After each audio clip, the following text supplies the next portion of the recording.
What's up, YouTube? About to install the MFER-1 on the vehicle.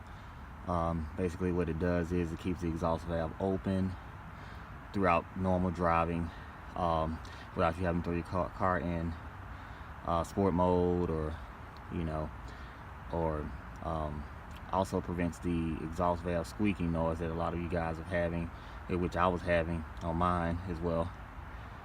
Installing this on a 2017 Dodge Charger. Active exhaust. What you'll need for the job, definitely need your MFER-1.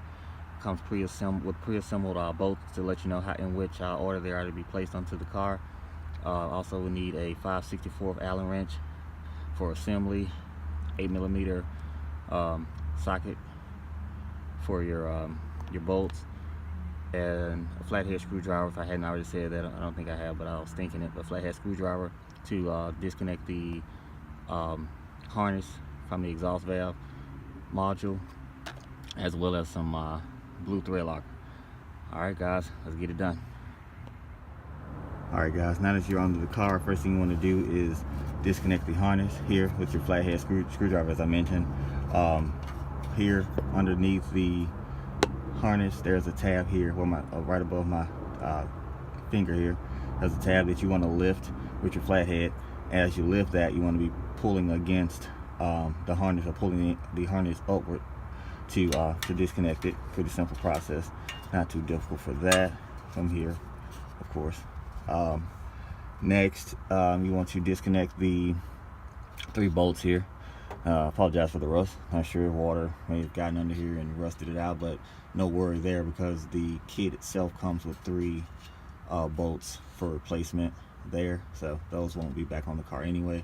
Once you disconnect these, or let me say this, as you're disconnecting these, make sure, as you can see, I've already screwed them off, but I kind of left them in place to describe it to you guys.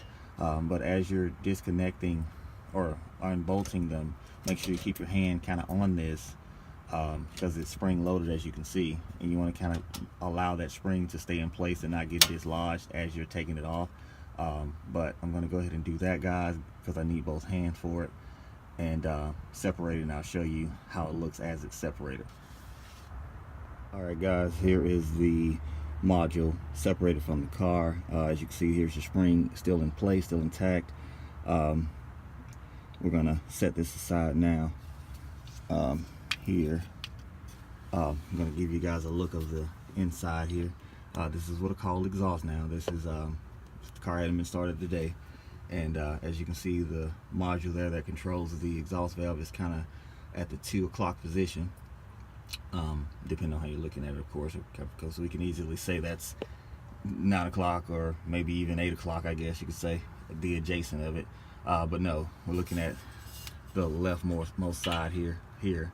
That will be the 2 o'clock position that I'm kind of referencing there, but let you know that the exhaust valve is currently open. So next, what we're going to do is going to go get the MFER-1 here and get that on the vehicle, and I'll show you how that looks as I slide it on. It's going to slide directly onto the 3 bolts, as you can see, slide right on, and as it slides on, there's a piece that slides right into the slots here to hold it in that position as you're driving, without having to convert your vehicle into sport mode to allow it to be open more often than it does in normal driving conditions. In this case, it's going to stay like this and stay open the entire drive without having to drive in sport mode. Alright guys, I'll be back as I go get the MFER-1 product. Give me 1 sec. Got the MFER-1. I'm going to slide it into place. If I can find the exhaust, oh, here we go. Let me slide this on. So, as I was explaining, this piece here is going to slide into the slots there to keep the module open continuously as you drive, so you will no longer have to put it in sport mode. So let me go ahead and do that. See if I can do this with 1 hand. Probably not. But as I said, this also slides right onto your existing screws here. So let's do that, and we can make sure it slides into the slot there. Only slides into one side. Looks like it slides in fine.